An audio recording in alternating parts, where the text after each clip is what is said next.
I appreciate you sitting down with me again. This has been a Dude, I love blast. talking to you, man. Yeah. Yeah.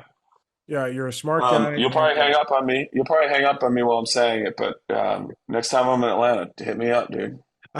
I'm not. I'm nowhere near the end. Click end button. I'm scared of that. I'm keeping the pets away from pressing the button.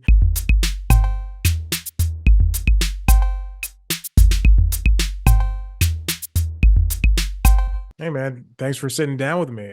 Actually, this is the second time we've done this. We actually first talked in, let's see, November 20. 2019. Yeah, yeah, yeah. Yeah, Was it video though? It wasn't video, right? it wasn't video. You didn't get to Okay. see this beautiful face. I didn't get to see you. I'm just such a I have such a visual memory. I'm like, I would definitely remember. So, Yeah. well, good to talk to you again. Yeah, of course. Yeah, I appreciate it. I've always wanted to. At the end of our last conversation, this is so stupid, and this is only something I would remember. But you were like you're very nice. And at the end, you go, "Hey, if I'm ever in Atlanta, let's we'll meet up and like we'll talk and everything." I was like, "Sure," and I was just so nervous. I was like, "Oh yeah, sure, okay." And then I hung up as you were saying the word "bye," and it was just so Oh, no sweat, dude. That's so this type of dumb. shit I would remember too. Yeah. I've been living off of that adrenaline for 5 years now. I know the feeling. I know the feeling. So how's it going? Are you touring right now? No, I'm on a bit of a break. I did a whole bunch of press last week, and now yeah, this week is going to be a little bit more chill. I won't go back out until the first weekend in May. I'm in Denver first weekend.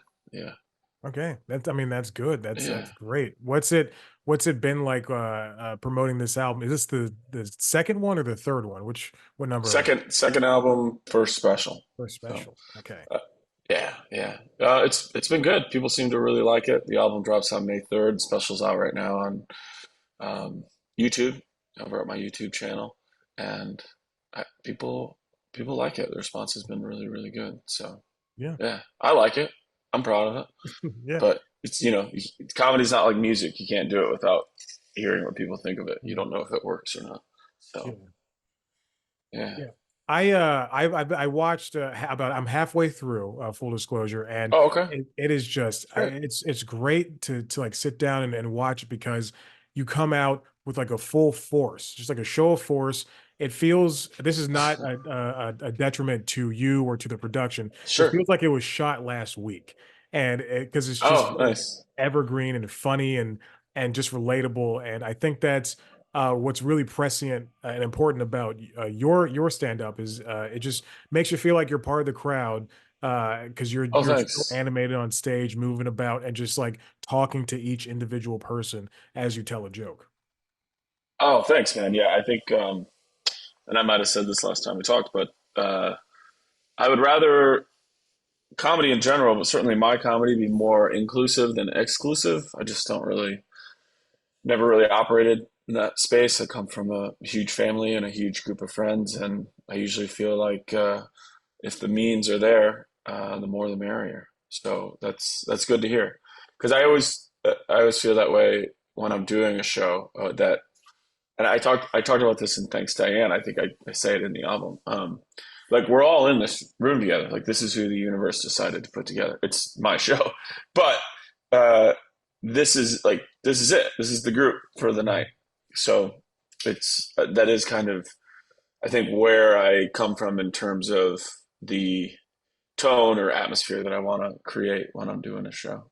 Yeah. I mean, you even say as much in the special when you're like, I don't care who you voted for. I don't want to know this about you. I don't want to know that about you. And it all, Yeah. the crowd is along for the ride, and that makes a world of difference. Especially, to get to that part, the crowd has to be along for it. People are there Sure. for your wild talking about the strip club, that strip club name, Yeah, and just cruising like Chevy's. yeah, yeah. I mean, they have to be there and be, present and ready to go because not only like your comedy is truthful as much as it is comedic, and Oh, thanks. a lot of there's not a lot of people who have that good balance between the truthful aspect and the funny aspect.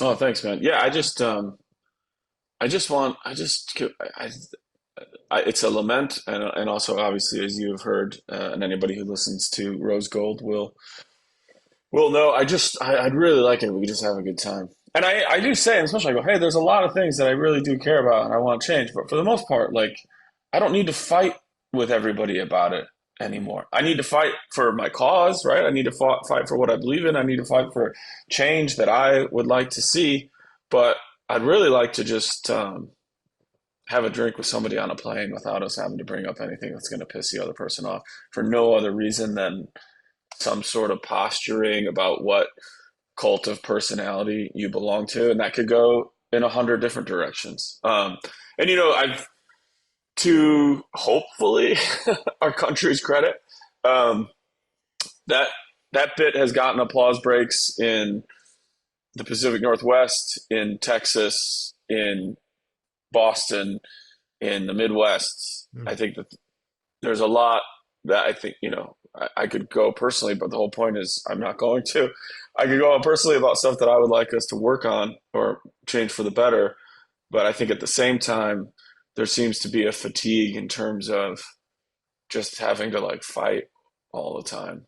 yeah. And maybe to be a little, I don't know, late 70s John Lennon romantic, if we like stop fighting for a little while, it'll be harder to start fighting again, or maybe Mm, that will change the viewpoints people have on what they're fighting about.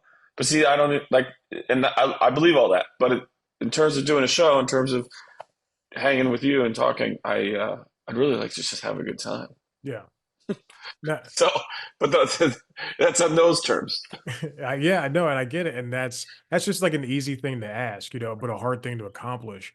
What happens when Yeah, you have that asshole who just wants to keep posturing, who wants to keep showing his peacock feathers, or her, or theirs, or what have you? sure, yeah, And yeah, and yeah. like, how do you confront that? Whether you're on stage or whether you're just one on one in a bar situation.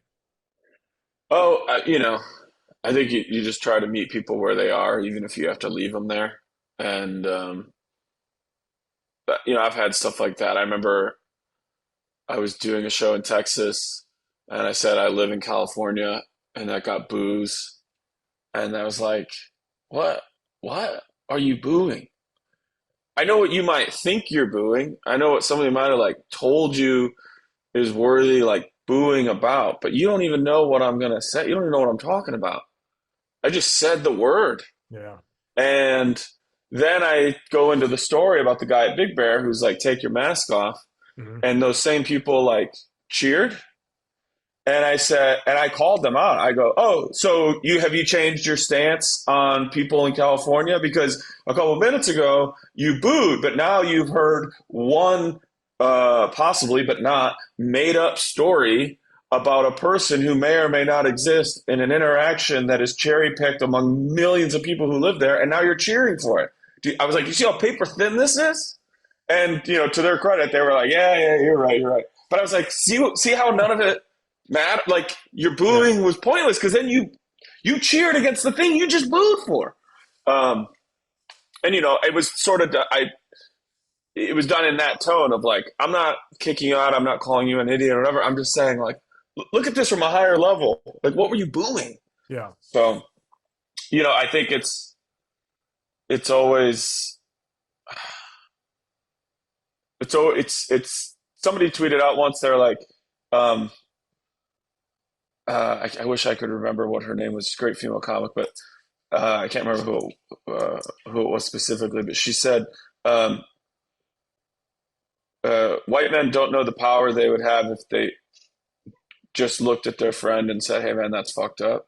Mm, Um, and I not to go into like that deep of what that sort of stuff is intoning, but I think like you can put your hand on somebody's shoulder or not, but either way, uh, uh, you can look at somebody and just go, "Hey, why don't we just have a good time?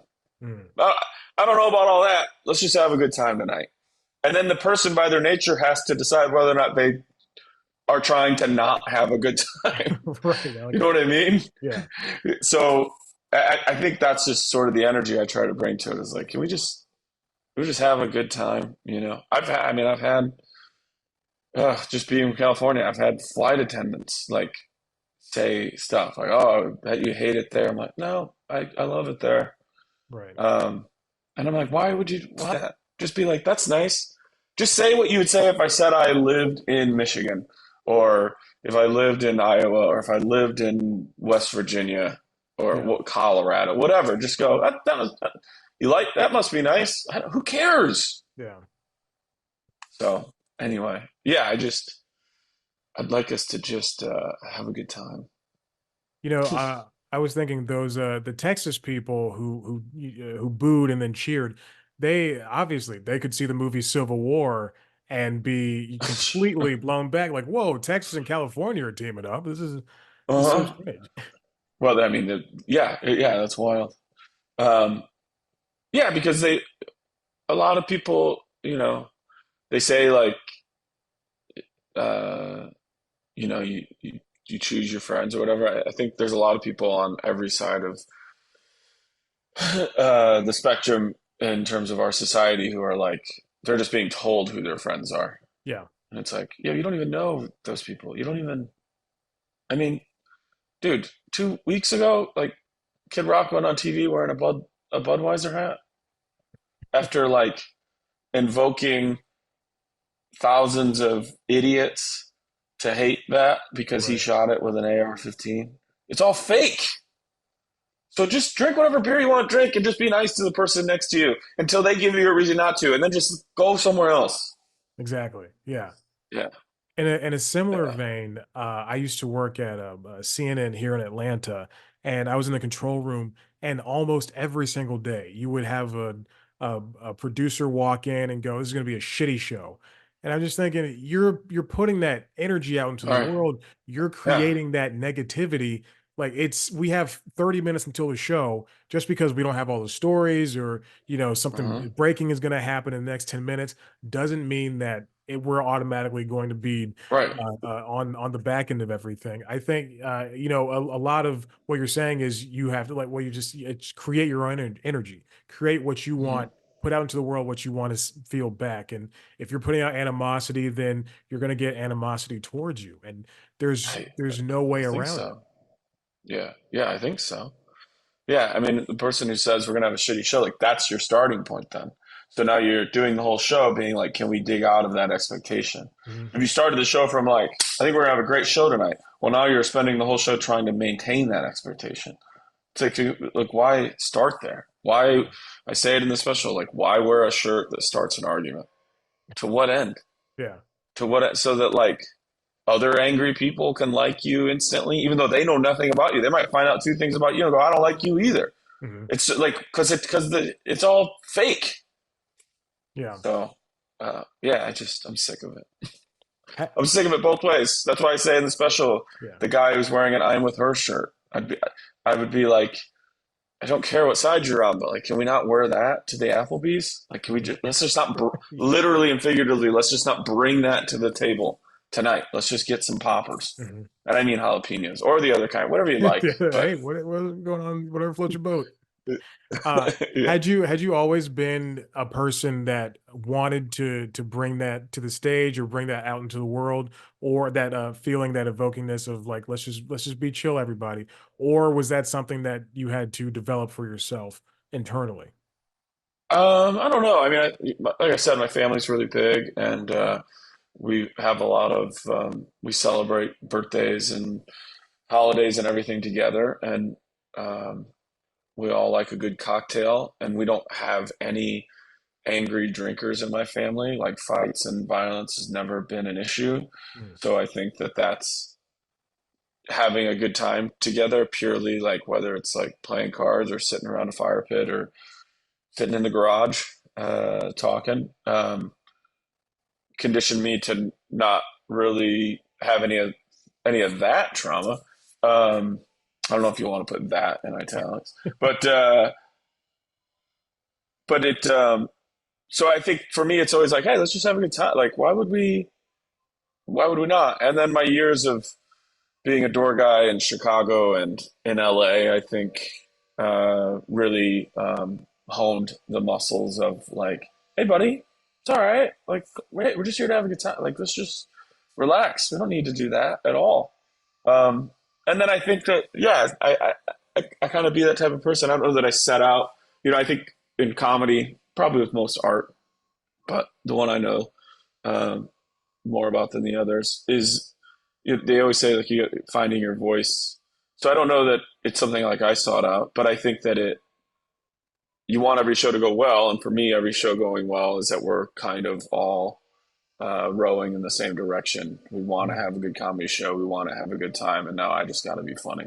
And so I think that all those sort of things like manifested into um, the type of comic that I am. It's like I'm not I'm not here to piss you off. I'm not here to provoke you by things I say. That doesn't mean there isn't any provocation in anything. I mean, I think if you make a joke about having sex with a 79-year-old woman at a Jimmy Buffett's Margaritaville resort and casino or resort in Lake Conroe, Texas, um, that obviously has some nature of like provocation in it. Like, whoa, that's like you're going to get a response by saying that. But I don't do that unless it's tied to a joke. Whereas I think some people make the mistake of kind of being more provocative than funny Yeah. because you get a response, but I don't know that you get a laugh. Um, unless the laugh is, I can't believe you said that, but that's not the same as a joke. Um, so yeah, I think it's just kind of all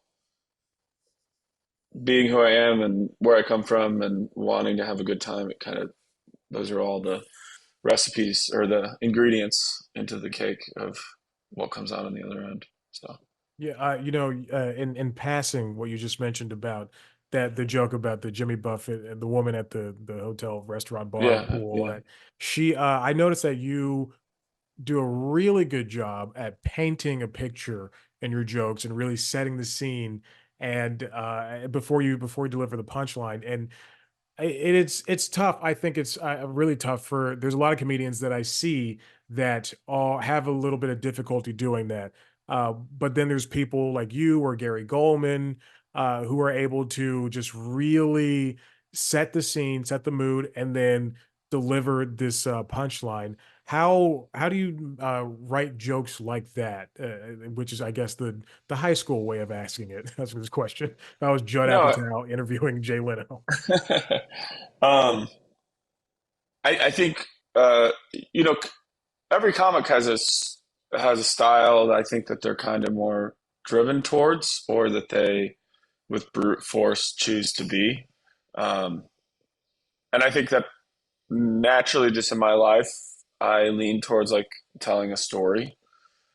It's it's a thing for me where like I could do a whole hour of stories, but I feel like that could get a little exhausting. Hmm. Um, and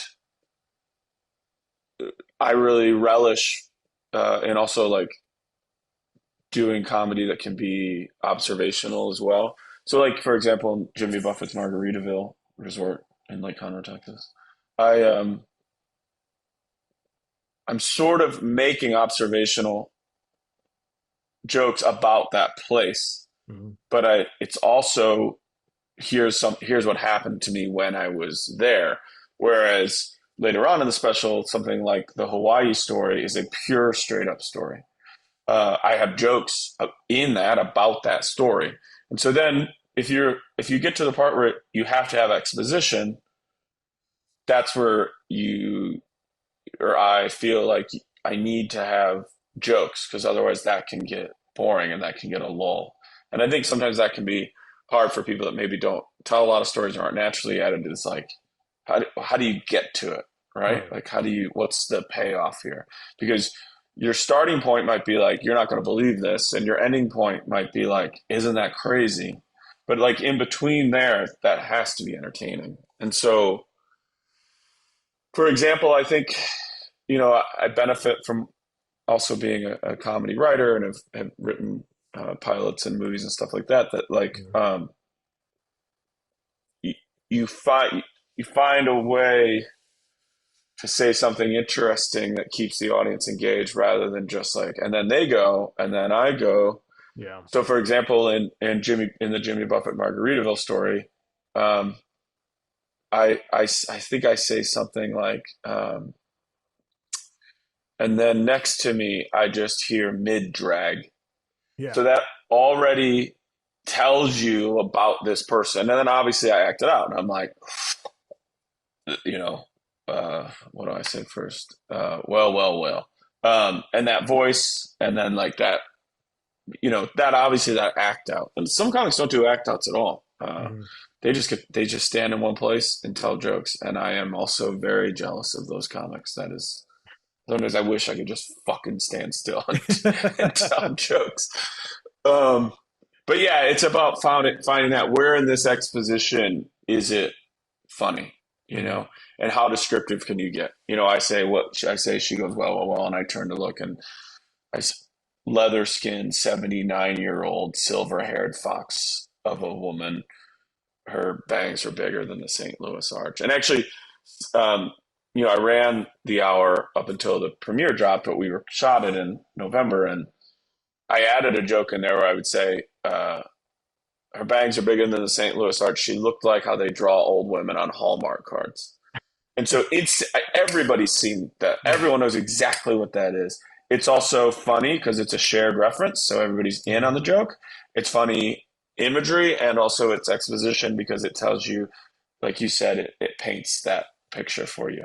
And Yeah. that's a little different to every single person. It's way more different when you leave that line out. It's whatever they picture in that. I mean, a lot of people probably picture, is it Cameron Diaz's aunt or whatever from Something About Mary, or her Oh, roommate or wow. whatever. Like, Yeah, yeah, yeah.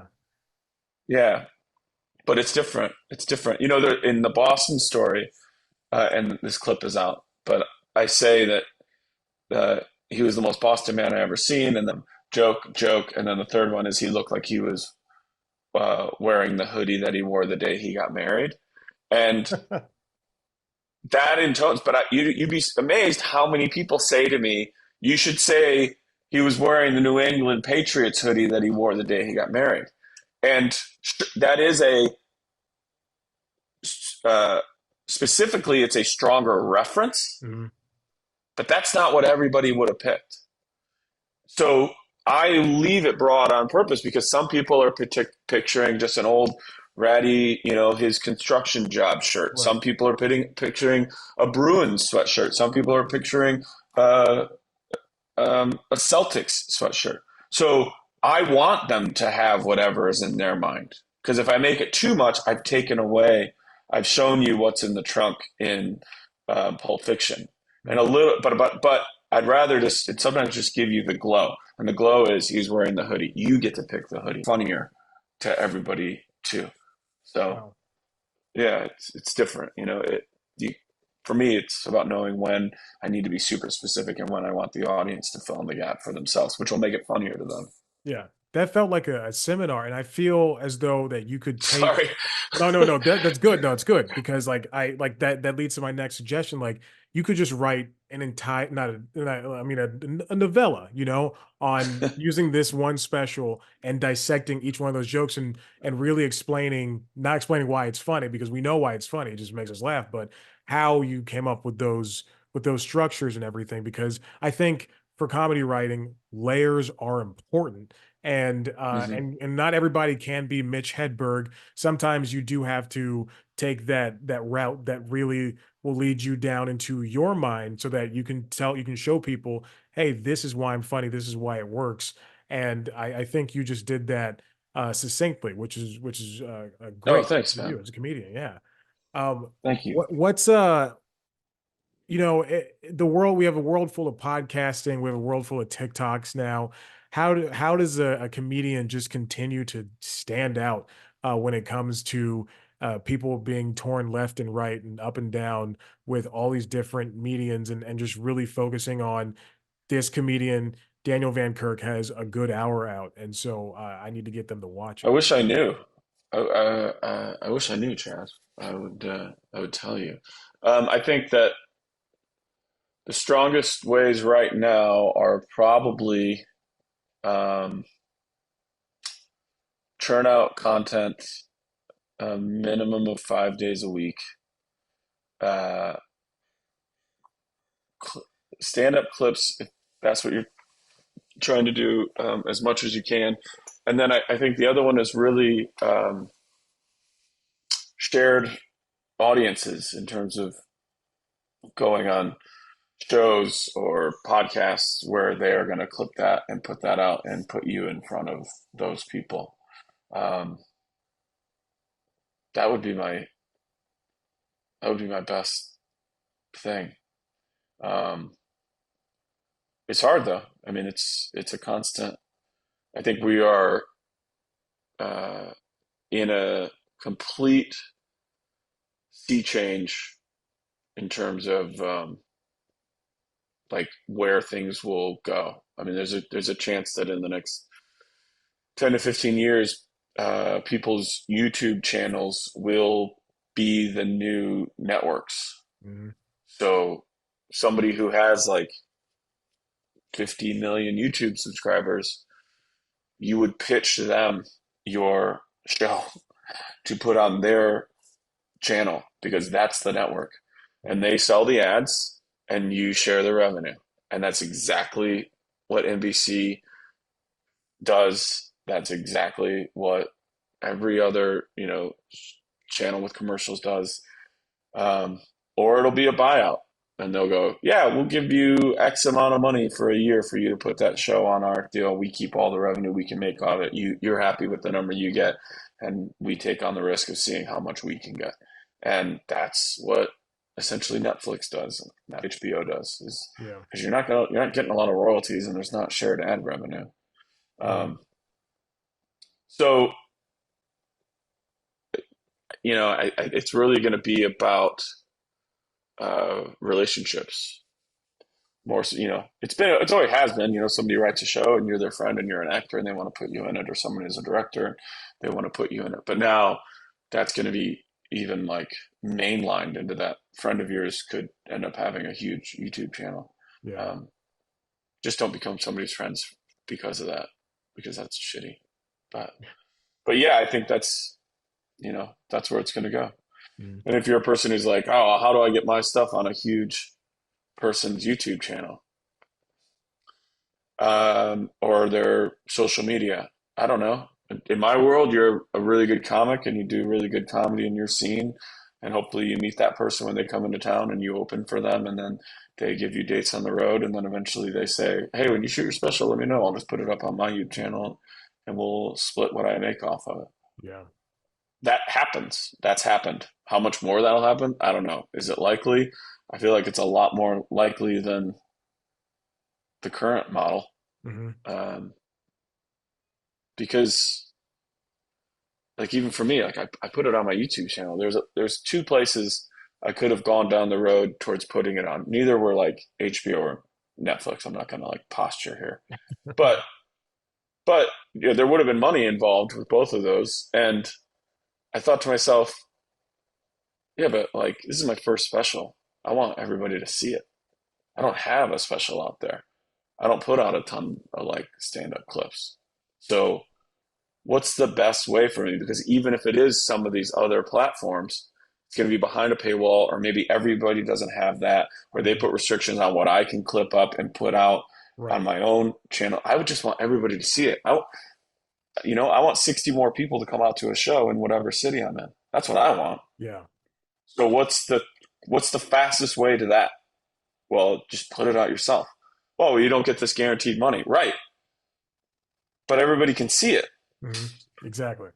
You know, if Netflix comes to me, or even one of these other people, and they go, "Here's our marketing budget, and this is where your billboards are going to be, and buses are Mhm. going to be, and everybody is going to fucking know that your special's out."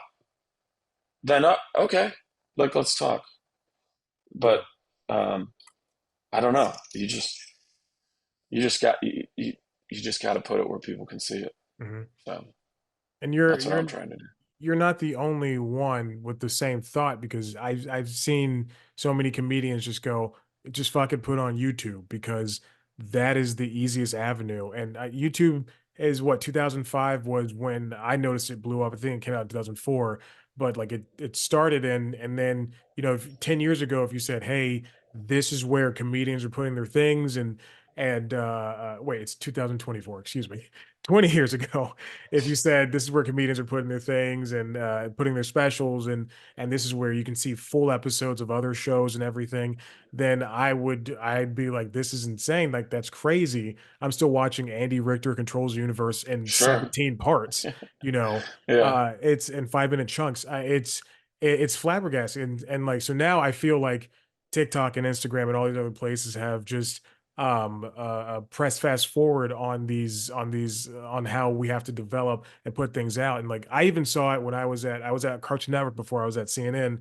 And I love the idea of owning whatever I put out. And I don't, Hmm. as much as I would love to, work with Warner Brothers or Netflix or whomever, having we would be in meetings at Cartoon Network and they go, well, we're losing the first 20 years of Sesame Street. We're losing Sure. these episodes of Steven Universe. Everything's getting off of platform because we're trying to save money.